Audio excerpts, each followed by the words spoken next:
Bienvenue dans ce cours de panafricanisme, niveau CE2. Aujourd'hui, nous allons étudier les jeux et jouets d'Afrique.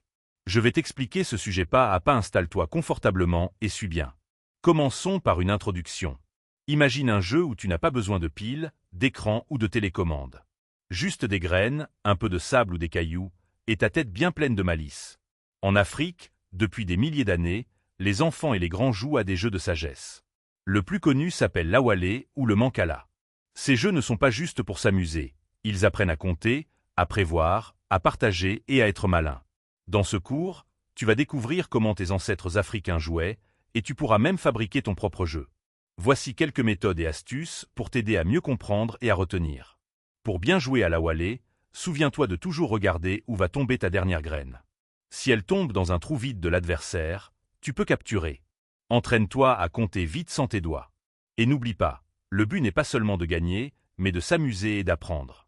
Si tu veux aller plus loin, tu peux regarder des vidéos de championnats d'Awalé sur Internet. Essaie aussi de fabriquer un jeu avec tes parents ou tes amis.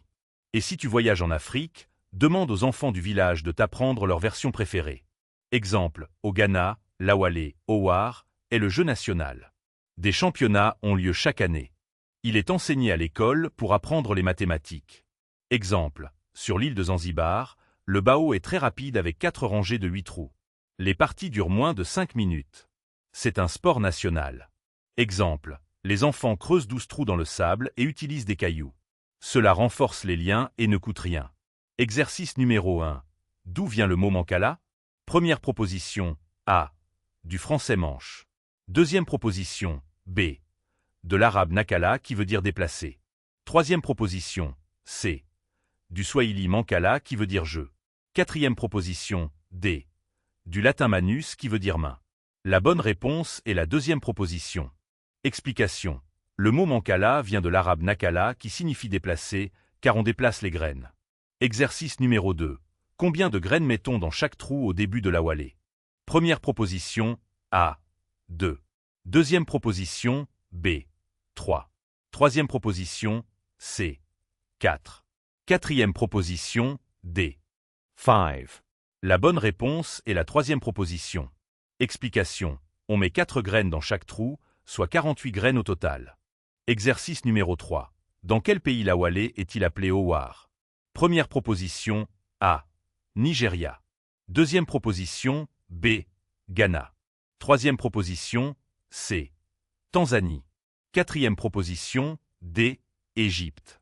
La bonne réponse est la deuxième proposition. Explication. Au Ghana, l'Awalé s'appelle Owar et c'est le jeu national. Exercice numéro 4. Quel est le but du jeu d'Awalé? Première proposition, A. Avoir le plus de graines à la fin. Deuxième proposition, B. Vider son camp le premier. Troisième proposition, C. Empêcher l'adversaire de jouer.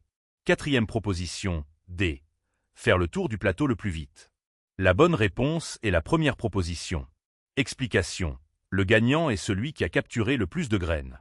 Exercice numéro 5. Avec quoi les enfants congolais fabriquent-ils des voitures? Première proposition, A. Du bois. Deuxième proposition, B. Du fil de fer et des capsules. Troisième proposition, C. Du carton. Quatrième proposition, D. Du plastique. La bonne réponse est la deuxième proposition. Explication. Ils utilisent du fil de fer recyclé et des capsules de bouteilles pour les roues. Point important à retenir. Les jeux de sagesse africains comme l'Awalé existent depuis des milliers d'années. Point important à retenir. Le mot mancala vient de l'arabe et signifie déplacer. Point important à retenir. L'Awalé se joue avec 48 graines sur un plateau de 12 trous. Point important à retenir. Ces jeux apprennent la patience, la stratégie et le calcul mental. Point important à retenir. Les enfants africains fabriquent leurs jouets avec des matériaux naturels ou recyclés.